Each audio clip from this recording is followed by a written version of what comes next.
हम बात करेंगे। दूसरा, तुलसी की से क्या हमें फायदा हो सकता है, या तुलसी किस तरह से भगवान को प्रिय है, क्यों प्रिय है, और इनका विवाह शालिग्राम के रूप में भगवान से क्यों हुआ। इन चीज को समझने के लिए हमें पहले यह समझना पड़ेगा कि भगवान की जो लीलाएं होती हैं, या भगवान के बारे में जो हम कथा करते हैं, उसको, उन कथाओं को और अभी की जो हमारे बच्चों की या इनके बारे में जो कथा, फिर क्या फर्क होता है, जनरल टॉक्स होती है ना, उनके बारे में क्या फर्क होता है। तो भगवान उसमें कहते हैं कि भगवान के बारे में कहा जाता है कि भगवान के साथ, क्योंकि भगवान इस धरती पे नहीं है, भगवान के जो, जैसे हम लोग कहते हैं हमारे शरीर 5 तत्वों से बना हुआ है, हमारे अंदर एक सूक्ष्म शरीर होता है, ये दोनों भौतिक तत्वों से बने हुए हैं, ठीक है। उसके बाद एक आत्मा होती है, वो भगवान का हिस्सा माने जाते हैं, भगवान का एक अंश मानते हैं, वो प्योर होती है, ठीक है। लेकिन भगवान का क्या है कि भगवान का शरीर और आत्मा दोनों एक ही होते हैं, उनमें फर्क नहीं होता है। जैसे हमारे यहाँ आत्मा अलग है, शरीर अलग होता है। जब किसी की मृत्यु हो जाती है तो क्या कहते हैं कि व्यक्ति चला गया, है ना, लेकिन शरीर तो यहीं पड़ा होता है, फिर भी कहते हैं क्या, व्यक्ति चला गया। कौन चला गया? उसके अंदर जो जीव था, जीव किसका है? जीव भगवान का, परमात्मा का अंश है, ठीक है। परमात्मा के रूप में भगवान हर जीव के साथ में रहते हैं, उसके साक्षी बन के। साक्षी मतलब जैसे सीसीटीवी कैमरा है, वो बैठे रहते हैं साथ में, उसके साथी भी है। अब साथी में वो भगवान डिस्टर्ब नहीं करते हैं उस चीज को, लेकिन अगर वो जीव को कुछ चाहिए और वो भगवान की तरफ मुड़ता है, भगवान से कुछ मांगता है, तो वो उसको हेल्प करते हैं, लेकिन अपनी तरफ से उसको कंट्रोल नहीं करते हैं। क्यों नहीं करते हैं? उन्होंने जीव को एक फ्रीनेस, एक स्वतंत्रता दी रखी है। जैसे हम बड़े हो गए, हमारा बच्चा एक अपना काम करने लग गया, तो उसके बाद हम माँ बाप बच्चे को तो देते, भाई तेरे को जो करना कर ले, थोड़ा समझा दिया, बता दिया, वो करता रहता है, उसके जीवन में कोई इंटरेस्ट ज्यादा नहीं करते, तभी गाड़ी साथ चलती है। और अगर माता पिता बड़े होने के बाद बेटे को उंगली करते रहे तो क्या, बेटा अलग और माता अलग। तो इसलिए भगवान उस फ्रीनेस में, उसको फ्री विल कहते हैं, है ना, उसमें कभी भी इंटरफेरेंस नहीं करते हैं। जब तक वो बच्चा, वो जीव भगवान से आके नहीं मांगता कि भगवान मुझे तुम्हारी मदद चाहिए, या मैं तेरे शरण में जो तुम बोलोगे वो करूंगा, तब तक नहीं करते। तो भगवान कितना ध्यान रखते हैं अपने बच्चों का, तो जीव उनका अंश है, वो उनके साथ रहते हैं, कभी उसको अकेला नहीं छोड़ते हैं। पहली चीज तो भगवान को जीव, या हम जो जीव हैं, उतने ही प्यारे हैं जितने हमको बच्चे प्यारे हैं, उसमें कोई अंतर नहीं है। फिर भी भगवान, क्योंकि हमारा क्या होता है कि हम इस धरती में जन्म लिया, शरीर हमारा यहाँ की मिट्टी का बना हुआ, मन अहंकार हमारा यहाँ का चीजों का बना हुआ, तो हमारे में कुछ अवगुण आ जाते हैं। लेकिन भगवान का क्या होता है, शरीर और मन और उनकी आत्मा तीनों एक है, उनमें कहीं डिफरेंस नहीं है, वो तीनों प्योर है, और जैसे हमारी आत्मा प्योर है। इसलिए भगवान से किए हुए जो कार्य होते हैं, जो उनकी लीलाएं होती हैं, उनसे जुड़ी जो भी चीज होती है, वो सब प्योर होती है। जैसे हमने कहा हमें प्यास लगी, पानी लाओ, आपने पानी शब्द मुंह से बोला तो आपकी प्यास बुझ गई क्या? नहीं ना। आपको कोई पानी लाके देगा, आप पानी पियोगे, तब आपको संतुष्टि होगी। भगवान के नाम में ये नहीं है। आपने भगवान का नाम लिया, हरे कृष्णा, इसका मतलब भगवान आपके पास आ गए, भगवान की अनुभूति आपके पास आ जाएगी। दिल से भगवान के अंदर से अगर आई आवाज कि हरे कृष्णा, लेकिन उसी समय भगवान की अनुभूति है। भगवान के नाम और नामी में कोई अंतर नहीं है, मतलब भगवान और उनके नाम में कोई अंतर नहीं है। इसलिए कहते हैं भगवान का नाम लो तो भगवान की प्राप्ति हो जाती है। और जहां भगवान की कथा होती है, जहां भगवान के रूप का गुणगान होता है, उनकी लीलाओं का गुणगान होता है, उसमें और भगवान में भी कोई अंतर नहीं होता। ये तीनों चीजें, इसलिए कहते हैं भगवान लीलाएं करते हैं अलग अलग पर्पज से, और उनका मेन पर्पज यही होता है उन लीलाओं को हम याद करें। जब हम उन लीलाओं को याद करते हैं तो उससे क्या होता है, हमें भगवान का स्मरण होता है। जैसे हमारे बच्चे की बचपन की चीजें हम याद करें तो हमें वो दिन याद आते हैं ना।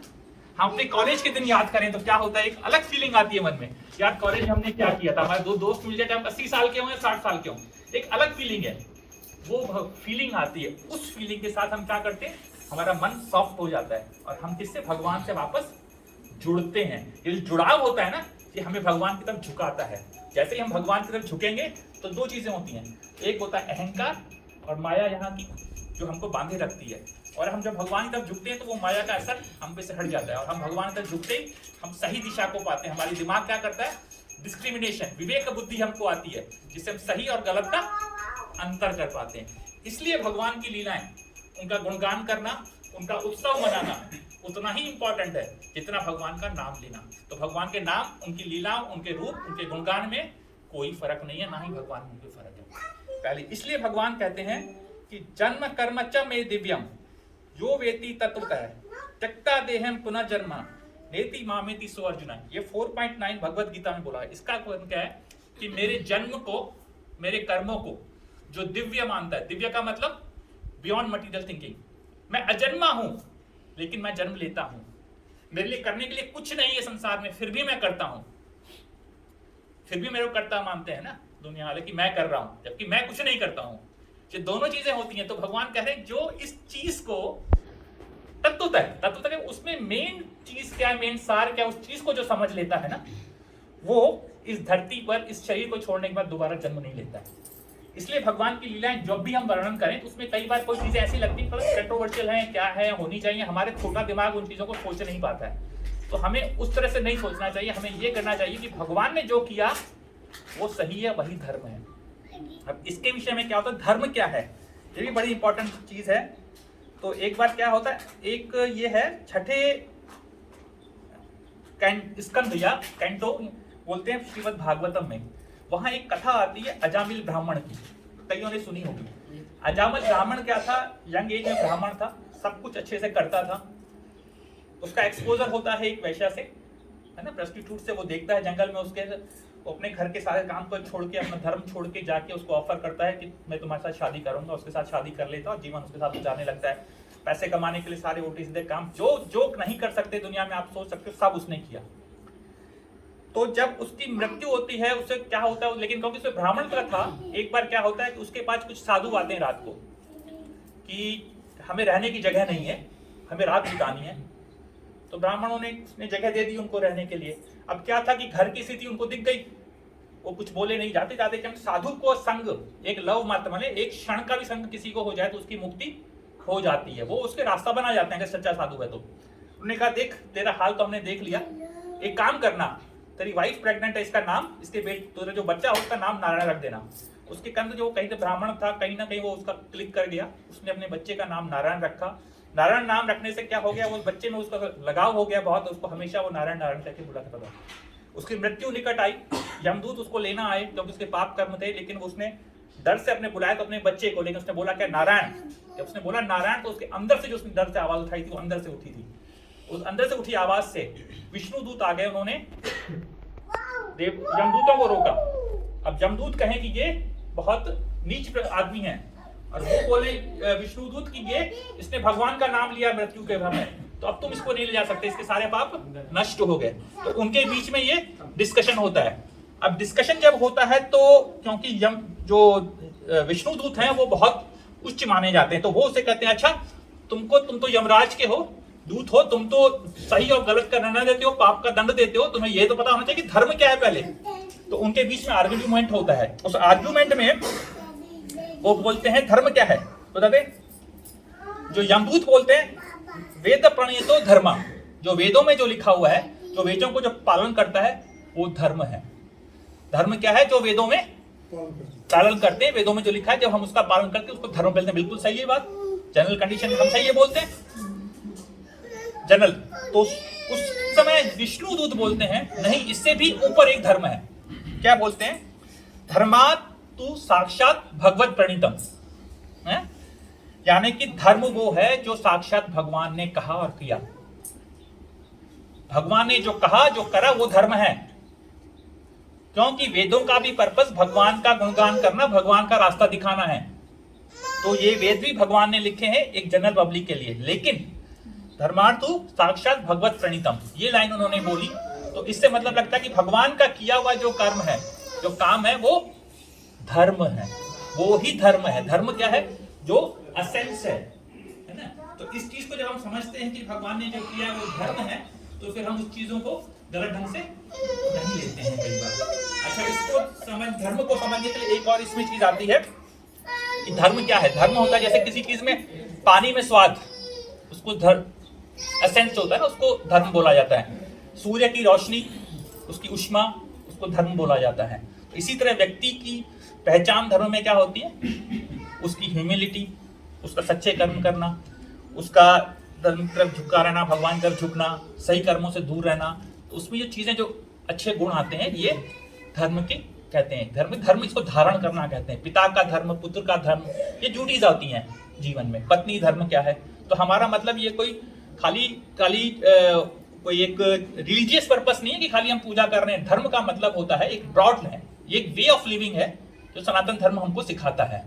ठीक है, इस तरह से हम इसको समझे। अब हम समझते हैं तुलसी महारानी के बारे में कि ये स्टोरी कैसे चली है। तुलसी महारानी के बारे में उन्होंने कहा है यहाँ पे कि पहले तो हम ये समझें कि तुलसी है क्यों है। तो पौधा इतने बड़े 10 लाख से ज्यादा पौधे हैं दुनिया में, फिर भी हमने तुलसी महारानी को क्यों चुना? इनको तुलसी महारानी कहते हैं, इनकी पूजा क्यों करते हैं? सब घरों में रहते हैं। कहते हैं जिस घर में तुलसी का पौधा हो, जिस घर में शाम को भगवान के आगे दीप जलता हो और द्वार पे तोरण हो, वहां कभी भी किसी भी तरह के नकारात्मक एनर्जीज, ऊर्जाएं नहीं आती हैं। तो तुलसी का पौधा शाम को दिया जलता हो और द्वार पे तोरण हो। तोरण का मतलब होता है ना दरवाजे पे हम लोग ये लगाते हैं ना, तो नाम समझ रहे हो? ये हिंदुत्व का पहचान भी है, लेकिन साथ में ये आपको ऑस्पिशियसनेस देती है। ये शाम को लोग शंख बजाते हैं, पर्पस क्या होता है?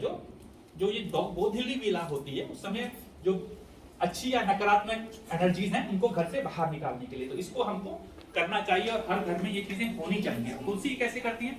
तुलसी का मतलब क्या होता है? जैसे उन्होंने अभी पीछे बोला था मैचलेस। मैचलेस का मतलब जिसका कोई मुकाबला नहीं हो, है ना? मैचलेस है उसके मुकाबले में अतुलनीय, उसकी तुलसी जब तुलना करते हैं उनकी कोई तुलसी, उनके तुलना में कोई नहीं हो, उसको बोलते हैं तुलसी, जिसकी कोई तुलना नहीं करें। प्राइसलेस भी कह सकते हो। प्राइसलेस चीजें दो तरीके से होती हैं, जिसका कोई मूल्य ना हो या कोई अमूल्य हो। मिट्टी क्या है? प्राइसलेस है। और डायमंड क्या है? वो भी प्राइसलेस है। एक बड़ा सा डायमंड आ जाए तो उसका भी मूल्य नहीं लगा सकते, तो वो भी प्राइसलेस। प्राइस दोनों में फर्क क्या है? अमूल्य। तो आपको ये देखना कि प्राइसलेस कैसे है। हमारे बच्चे हमारे लिए क्या है? प्राइसलेस है। लड़की तो पहले प्राइसलेस होती है, तो क्या करते हैं लड़की की? जैसे प्राइसलेस चीजों को हम कहाँ रखते हैं? शेल्फ में। उसी तरह से लड़कियों को भी हमें संस्कारित करके उसी तरह से रखना चाहिए, इनको एक्सपोज नहीं करना चाहिए। अगर हम करते हैं तो ये गलत है। लड़कियों तुम भी सुन लो, you are priceless for the parents. ठीक है, don't think they are holding you, you are priceless, है ना? प्राइसलेस का मिट्री नहीं है, इसका मतलब है तुम अमूल्य हो और तुम्हें जो संस्कार दिए जाते हैं वो भी अमूल्य हैं, उनका पालन करना है। आई समझिए? चारों बच्चियां बैठे तुमके लिए मैंने ये बोला। ठीक है, तो ये चीज है। अब इसमें क्या हुआ? तुलसी की महिमा हम करते हैं पहले, क्योंकि जिस चीज को हम समझने चाह रहे हैं उसके बारे में हम तुलसी की महिमा इतनी क्यों है, इसके बारे में सबसे पहले एक कथा आती है। कलयुग में क्या, सतयुग में एक सत्यभामा को सत्यभामा का नाम सुना है आप सबने? सत्यभामा कौन थी? कृष्ण की तीसरी पत्नी। ठीक है, थोड़ा सा गुस्से में थी, हल्का सा पैशन उनमें रहता था और वो चाहती थी, सबसे सुंदर थी, थोड़ा सा शतरानी टाइप में थी, तो और जरा सी बात में चिढ़ भी जाती थी। ठीक है, तो एक बार जी नारद जी आए, वो उनको कहा, नारद जी को बोलती है मुझे कोई ऐसा तरीका बताओ कि हमेशा के लिए कृष्णा मेरे हो जाए। इस जन्म में क्या, सातवें जन्म में, जब भी हमेशा कृष्ण मुझे मेरे पति के रूप में मिलते हैं। तो बोलते हैं ब्राह्मणों में ऐसी चीजें तो खाली एक ही है सिद्धांत लिखा हुआ कि जो आपको चीज अगले जन्म में चाहिए वो इस जन्म में आप दान कर दो। कहता हाँ, तो मैं कृष्ण को इस जन्म में दान कर दूं तो मिल जाएंगे मेरे को? तो उसने कहा, नारद जी जोड़ के हाँ वो हाँ मिल जाएंगे। ठीक है, तो बोला ठीक है आप दान कर दो, मैं दान करती हूँ। तो उसने कहा ठीक है दान कर दो, संकल्प लो। नारद जी को भी मजा आ गया, उन्होंने कहा संकल्प लो। ब्राह्मण ने फट से उनको संकल्प दिलाया, पानी लिया, ये संकल्प लिया और संकल्प लेते ही उसने दान कर दिया। तो उसने कहा ठीक है। अब वो नारद जी चल दिए, अब कृष्ण उनके पीछे पीछे। फिर उनको बोली कृष्ण कहाँ जा रहे हो? भाई आप तुमने अभी तो मुझे दान कर दिया। और नारद जी बोले तुमने मुझे दान कर दिया, तुम्हारा कोई हक ज्ञान नहीं है।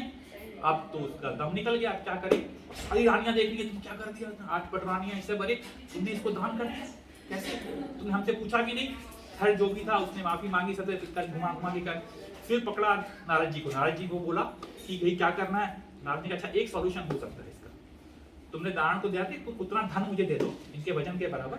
तो तुला वजन के आते, एक पलड़े में कृष्णा को दिखा दे, दूसरे में वो अपना धन रखना शुरू करती हैं।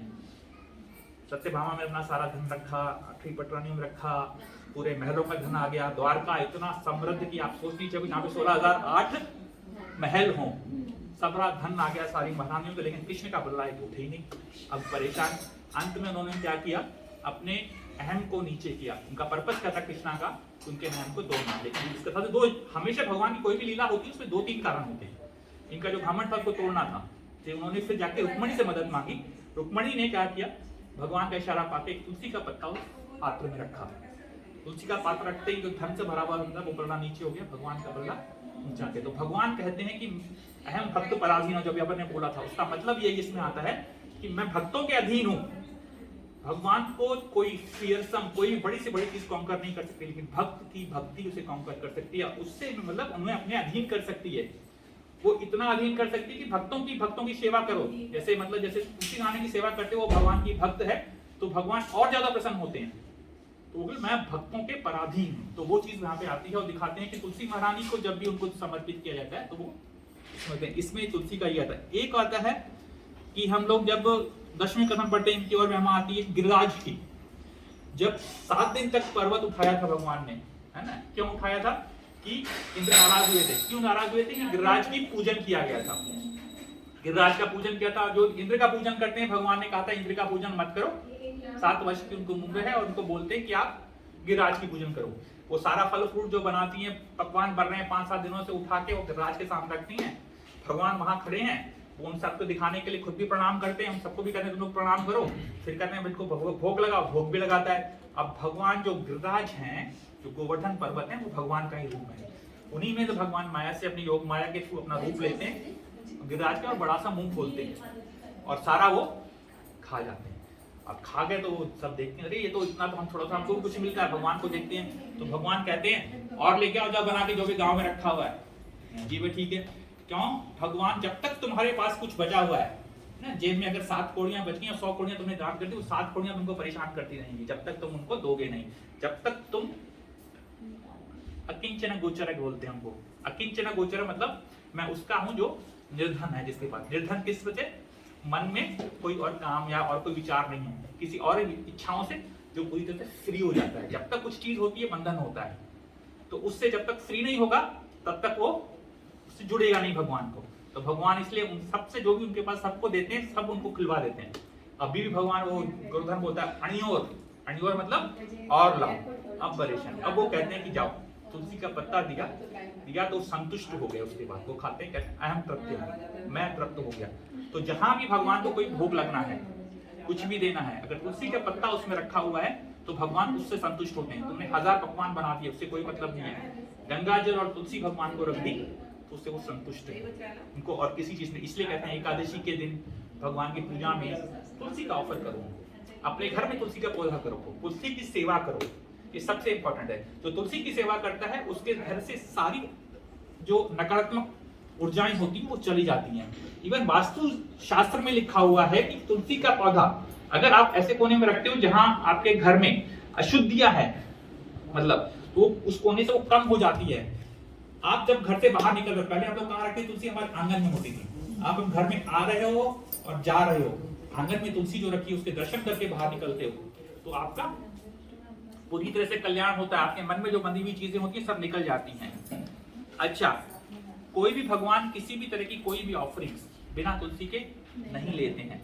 आपने कोई कुछ भी दिया रख दिया, उसमें कोई मतलब नहीं है, तुलसी का पत्ता रख दिया तो उनको उससे पूरी तरह संतुष्ट है।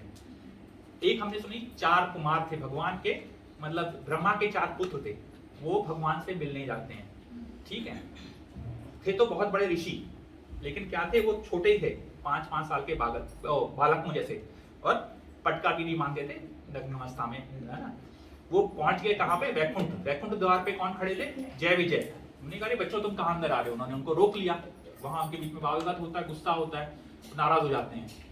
इतने में क्या होता है, भगवान को शोर सुनाई पड़ता है कि दरवाजे पे कोई आया है, शोर हो रहा है। भगवान बाहर निकलते हैं।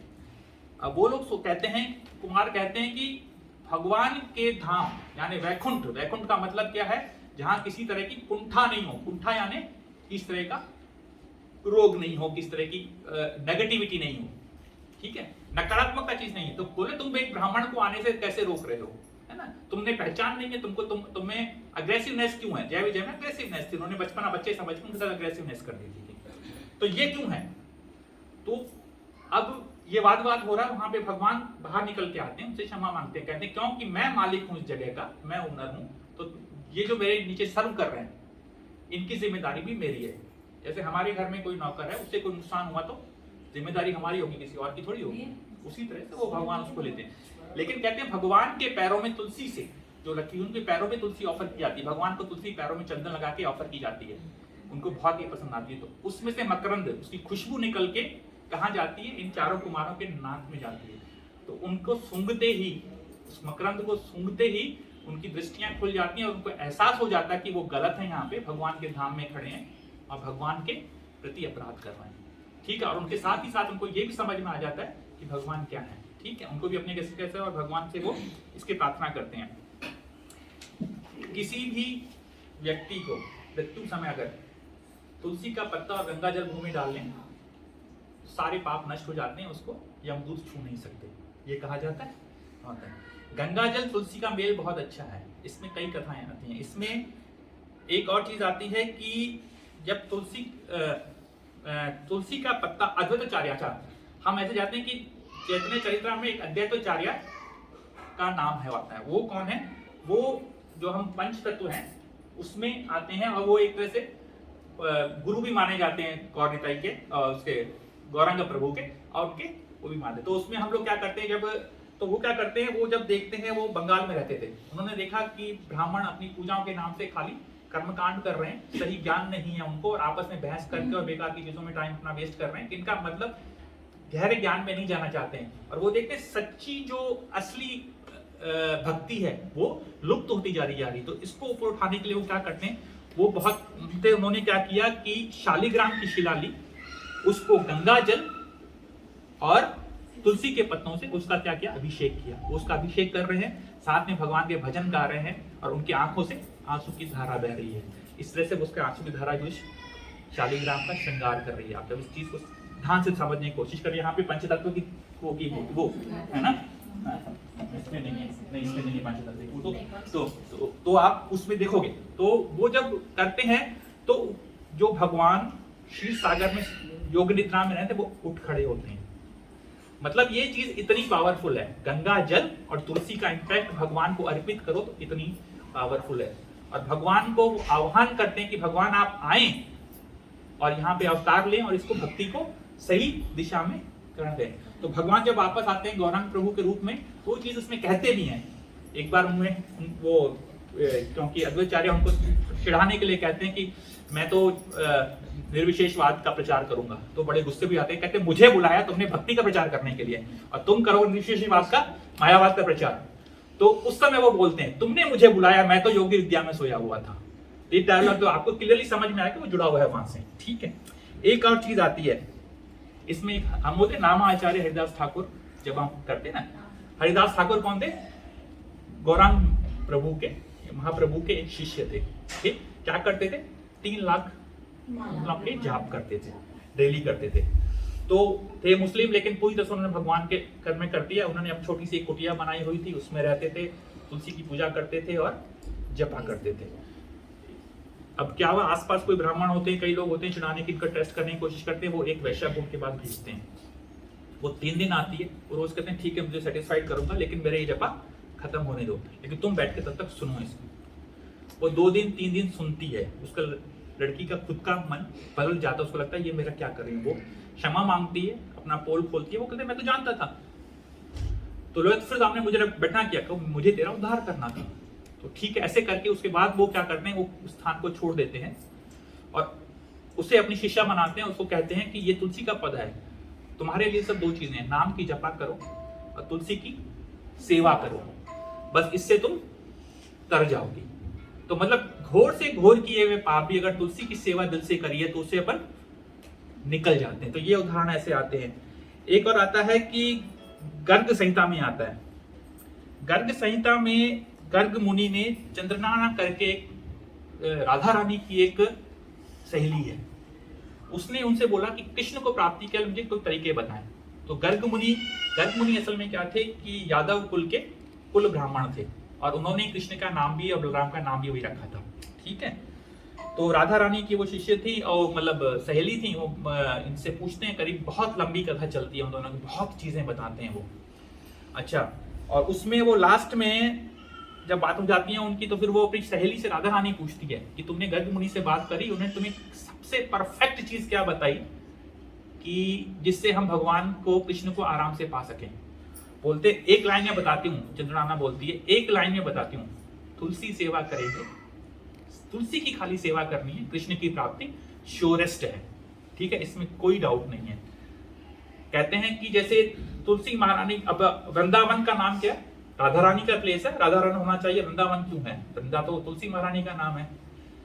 तो इसमें भी आता है। इसके बाद राधा रानी कहते हैं कि राधा रानी ने तुलसी की 5-6 महीने लगातार सेवा करी, वहां सारी जगह तुलसियों को उगाया, उस पूरे वन को, उस प्लेस को वृंदावन बन गया। ठीक है, वृंदावन क्या है? वृंदा बेसिकली क्या है? वो जो राधा रानी की का स्वांश, यानी स्वांश का मतलब होता है जैसे आप एक दीपक से और दीपक जला दें, एनर्जी वही है, धूप वही है, जलते होते हैं ना, तो उस तरह से और दीपक जल जाते हैं, रोशनी वही होती है। इसको स्व अंश बोलेंगे। उनका एक छोटा सा अंश था जो राधा रानी की और कृष्ण की जो लीलाएं होती हैं उसमें सहयोग करने के लिए वो उनका पार्टिसिपेशन करते थे। तो जैसे वो वन का निर्माण हो गया, सुंदरता बनाना, इन चीजों में करना, उनकी जो सखियां थी उनमें एक सखी थी राधा।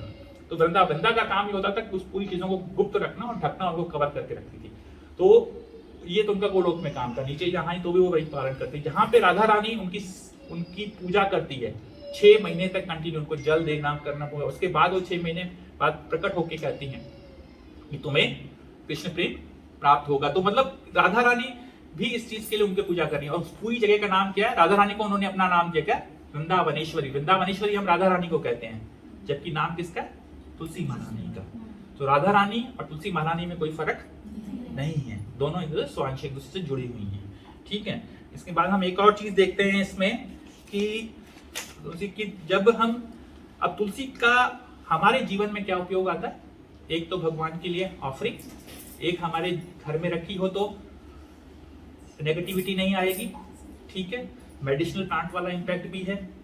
लेकिन हम जाप किस पे करते हैं? तुलसी की माला पे। गले में क्या बांधा है? तुलसी की कंठी। क्यों बांधते हैं गले में तुलसी की कंठी? कंठी क्यों बांधी हुई है? हाँ, एक ही आता, चलो। और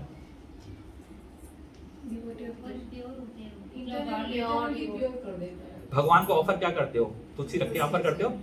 तुमने गले में बांध लिया, यानी अपने आप को भगवान को ऑफर कर दिया। ठीक है, तो जिसके गले में तुलसी बंधी हुई है वो भगवान को ऑफर दो, उसके पास यमदूत नहीं आएंगे। ये ऐसे। अच्छा, दूसरी चीज, तुलसी को टच करके जब नहाते हैं तो पानी टच करके जाता है, आपका सब तीर्थ उसमें हो गया। लेकिन तुलसी को गले में ऐसे भी नहीं बांधना है। तुलसी गले में बांधने के बाद क्या होता है? जो भी खाते हैं हम लोग, वो प्योर होना चाहिए और टच होके जाना चाहिए। दूसरा, जो खाएं, भगवान 2 चीजें बोलते हैं, इसमें कुछ निष्ठाएं बताई गई हैं, तो पंच निष्ठा बोलते हैं। उसमें एक होता है तुलसी निष्ठा, तुलसी की सेवा करो, आरती करो, उनको जल दो, उनकी माथे को सर पे लगाओ, तो ये तुलसी की सेवा होती है। ठीक है, उनकी मंजरी खा, भगवान को भोग लगाओ। अब तुलसी की जो ये माला जो हमने पहनी, इससे हमें इससे दूसरा क्या हो? हमारे शरीर को पवित्र हो गया। ठीक है, यमदूत भी हमारे पास नहीं आता। तीसरी चीज, हम अपने आप को भगवान को समर्पण कर दे रहे हैं। ठीक है, तुलसी निष्ठा में अच्छा फिर होता है एक, इसमें 5 निष्ठा, जैसे मतलब एक एकादशी निष्ठा होती है। हमें 5 चीजें किसी भी भक्त को है वो उसको करनी चाहिए। एक तुलसी निष्ठा, तुलसी की सेवा आपको करनी है। एकादशी निष्ठा, यानी कि एकादशी की व्रत करना ही करना है। कैसे? ये नहीं कह रहे अभी तो करिए था फिर तुलसी नहीं। एकादशी का मतलब है रियल में ऑस्टेरिटी करना। उसमें ये नहीं, फीस्ट नहीं है ना।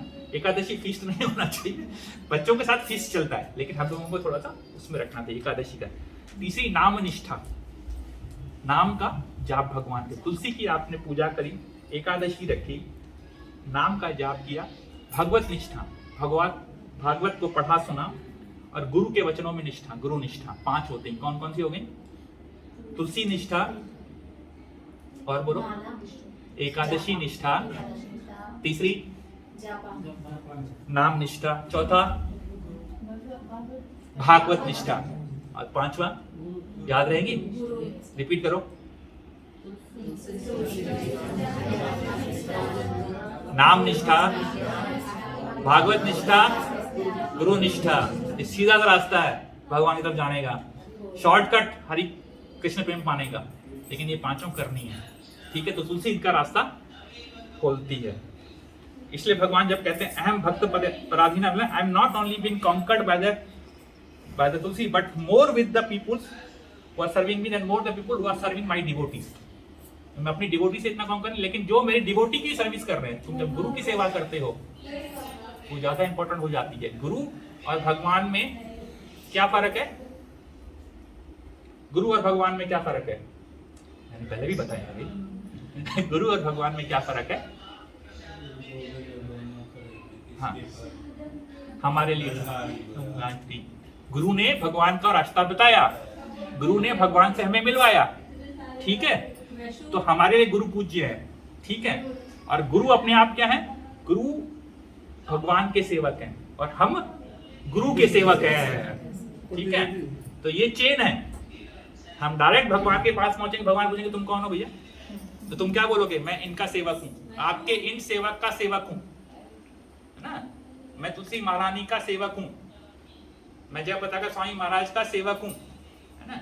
मैं रामानंद कन्हई प्रभु का सेवक हूं, ठीक है। तो ऐसे पता लगेगा, है ना। तो जब अपना इंट्रोडक्शन दोगे, मैं प्रभुपाद का सेवक हूं, ठीक है। तो दैट्स इसलिए हम गुरु का और प्रभुपाद का मंत्र बोलते हैं, ठीक है। आप समझ लो ना, जो चीज हमारे यहाँ हो रही है वो बहुत साइंटिफिक और सिस्टमेटिक है।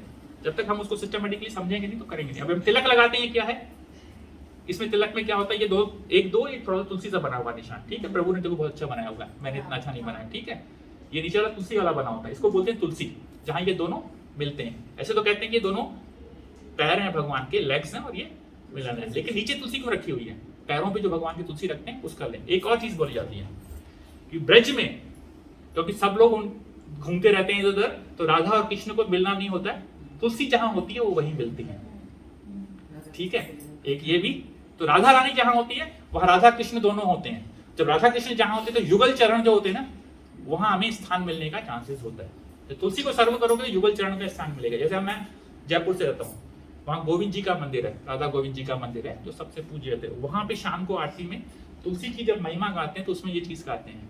तो तुलसी से ये प्रार्थना करते हैं कि युगल चरण में दियो वास। उसमें एक लाइन आती है, युगल चरण में दियो वास, है ना। तो युगल चरण में वास मिलना इतना आसान नहीं है ना।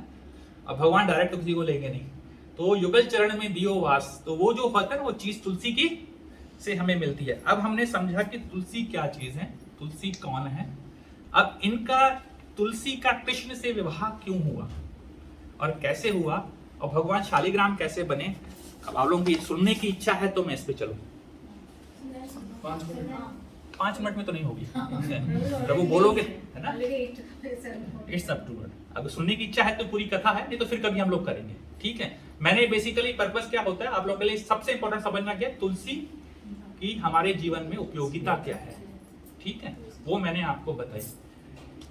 छोटे में एक मैं बता देता हूं कि तुलसी महारानी क्या होता है कि ये गोलोक में राधा रानी के साथ बैठ के इसकी तैयारी करती हैं। मैंने बताया था कि रासलीला वगैरह के, वहां कुछ ऐसा इंसिडेंट होता है कि तुलसी महारानी इनको शाप देती हैं कि तुम पृथ्वी पे चली जाओ। ये पृथ्वी पर जन्म लेती हैं, लेकिन इनको याद रहता है कि मैं वहां से आई हूं। इनके मन में नारायण से यानी भगवान से इच्छा होती है मिलने की। ये उसके बाद तपस्या करती हैं, बहुत लंबी तपस्या करती हैं। उसके बाद इनकी एक चंद्रचूड़ नाम का और शंखचूड़ नाम का एक राजा है, उससे शादी होती है जो बेसिकली डीमन है। वो भी कहते हैं कि भगवान के साथ वहां पे जो सुदामा था उसको भी एक तू में हो रही थी कृष्ण और राधा के बीच में। तो उसमें क्या हुआ, सुदामा टपक पड़ा, उसने कुछ बात बोली राधा रानी को, उनको बुरा रख दिया। उन्होंने सुदामा को भी शाप दिया तू भी पृथ्वी पे चला जाए। लेकिन सुदामा के हृदय में कहीं ये भावना थी कि मैं इससे तुलसी महारानी से या वृंदा से विवाह करूं। तो वो भी पृथ्वी पे आया, वो तपस्या अपनी तरफ से कर रहा था। ये क्या है, इन दोनों का विवाह होता है। तुलसी महारानी का जो विवाह था, इसके बाद तुलसी को ये वरदान था चेस्टिटी का, मतलब सत्यवती थी, सत्यवती। तो उसके कारण जब तक वो है उसके पति की मृत्यु नहीं हो सकती, ठीक है। अब क्या होता है, जो शंखचूड़ है वो कभी डीमन था, पावरफुल था, पावर इतना था उसमें कि हिरण्याक्ष और हिरण्यकश्यप भी पीछे रह जाए, मतलब उसने बहुत बुरा हाल किया देव का। तो जब उन्होंने क्या, तो उसका क्या तरीका एक ही था उसको मारने का, कि उसके पास एक ज्वेलरी वॉल थी जो ब्रह्मा ने उसको दी थी ताकत बढ़ाने के लिए। वो ज्वेल उसका क्या था कि भगवान की मणि थी एक, उसके भगवान के नाम कृष्ण ज्वेल बोलते, कृष्ण अमल ज्वेल, अमृत ज्वेल, वो उसके पास था। तो फिर क्या करते हैं, अब इसमें क्या हुआ, सब विष्णु के बारे में, विष्णु जी बोलते हैं भाई ठीक तोड़ मुझे निकालना पड़ेगा। वो क्या करते हैं, ब्राह्मण का रूप बना के उससे वो ज्वेल लेते हैं पहले, फिर ब्राह्मण के रूप के अपने उसके पति का रूप बनाते हैं और गले में डालते हैं। वो जैसे अपने जाते हैं, जाकर उसको बोलते हैं कि हम लोग, और वो उधर युद्ध में लगे हुए थे शिव जी, सारे देवता और शंखचूड़, वो आपस में लड़ रहे हैं इधर, लेकिन वो उसको मार नहीं पा रहे हैं। कार्तिकेय हैं उसमें, माता है, बहुत लंबी कथाएं वो चल रहे हैं यहाँ पे, बहुत बहुत भयानक युद्ध है, ऐसा युद्ध इससे पहले कभी नहीं हुआ था, मतलब इस हाइट का था। तो इधर वो फिर जिसमें शिव भी इन्वॉल्व हो, माँ दुर्गा अपने नव दुर्गा रूपों में हो, कार्तिकेय इन्वॉल्व हो, कार्तिकेय घायल हो जाए, इस तरह के बहुत लंबा युद्ध चलता है उनको, बहुत लंबा। इधर वो मतलब वो किसी के कंट्रोल में नहीं आ रहा था, क्योंकि उसके बाद कृष्ण की मणि थी, कृष्ण का, तो वो जो पहले उन्होंने ब्राह्मण बनते उससे वो मणि ली, मणि ले जाके वो मणि पहन के खुद उसकी स्त्री के पास गए, इसके बाद वृंदा के पास, और वो उसको क्या बोलते हैं कि मैं गया तो बोला युद्ध कैसे खत्म हो गया, क्योंकि शिव से आप कैसे जीत गए। तो बोलते हैं कि नहीं, हम लोग युद्ध कर रहे थे, ब्रह्मा जी आए, उन्होंने हम दोनों के बीच में समझौता कर दिया, मैंने उनको स्थिति दे दी और दे दी, अब मैं युद्ध, तो वो बड़ी खुश हो जाती है कि चलो झगड़ा खत्म हुआ। तो वो पहले चरण से उनका ध्यान करती है, फिर अपने साथ पलंग पे बिठाती है, एम्ब्रेस करती है, दे कम इन कॉन्टेक्ट, और उसके बाद क्या होता है, बाद में अचानक क्या उसकी नींद खुलती है, उसको झटका लगता है, क्योंकि जैसे इसका शील भंग होता है, इधर इसके सत्व भंग होता है, उधर क्या होता है, शिव जी उसको मार देते हैं। उससे पहले शंखचूड़ को मारना संभव नहीं था, उसको लगता है कुछ गड़बड़ है, तो वो भगवान से बोलती है सही बताओ आप कौन है, मुझे लगता है आप शंखचूड़ नहीं हो, आप मेरे पति नहीं हो। तो भगवान अपने पूरे रूप में आते हैं, चतुर्भुज रूप में आते हैं। तो वो फिर बहुत गुस्सा होती है, उस समय कहती है कि तुम तो विष्णु बिल्कुल, तुम तो हृदयहीन हो, तुम्हारा हृदय पत्थर जैसा है, जाओ तुम पत्थर बन जाओ। भगवान उसको स्वीकार करते, फिर उसको बताते हैं कि तुम कौन हो। उसको पहले पता था, फिर भी उसको बताते हैं कि तुम ये हो, तुमने किया था, तुम्हारे कारण ये शादी, तुम्हारी विवाह, क्योंकि सुदामा की इच्छा थी वो भी पूरी हुई, और सुदामा अभी वापस गोलोक चला गया है, और तुम्हें क्योंकि तुम्हारे को मेरे से भी विवाह करना था, इसीलिए तुम्हारे मन में मेरे साथ विवाह करने की संसद करने का, इसलिए मैं तुम्हारे, अब तुम और उसके मौजूद होते मैं तुमसे विवाह नहीं कर सकता था। भगवान उसको ये चीज समझाते हैं, लेकिन इसमें भी उसमें बहुत वो था। फिर उसको वो कहते हैं कि ठीक है, अब वो चला गया, तुम भी अपना शरीर छोड़ो, तुम नदी बन जाओ। वो कहाँ, मुक्तनाथ के नीचे वो गंडकी रिवर के रूप में नदी बन जाती है, उनके जो बाल हैं वो तुलसी के रूप में आ जाते हैं, और भगवान वहीं उस मुक्तिनाथ पर्वत के नीचे शालिग्राम के रूप में, पत्थर के रूप में वहां सुशोभित हो जाते हैं। फिर उसके बाद शालिग्राम और तुलसी का विवाह होता है हर साल, और उसके बाद वो भगवान के साथ रहते हैं और भगवान को देते हैं, जहां तुम्हारे बिना कोई भी भोग मुझे स्वीकार्य नहीं होगा। तो ये बहुत बड़ी मान है, और जो भी तुम्हें पूछेगा वो सीधा मेरे पास आएगा। तो ये मतलब कहानी तो 20 मिनट की है, मैंने 2 मिनट में आपके लिए खत्म कर दी। चलो, शालिग्राम विवाह की जय, प्रभु की प्रभु की जय।